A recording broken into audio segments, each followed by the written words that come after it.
Hey guys, and welcome back to this channel. In this video, I'll be showing you guys how you can double tap the back of your phone to screenshot your screen.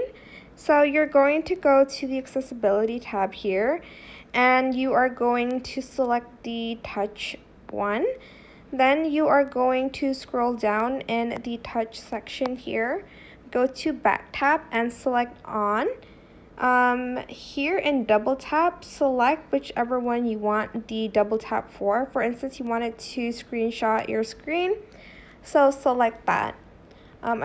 Sometimes it doesn't work because the back of my phone is a little bit broken, so let me just try back tapping it.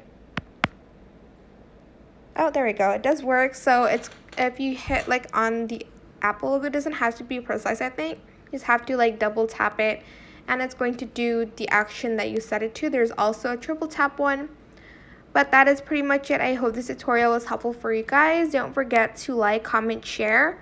Also subscribe to this channel if you haven't done that already.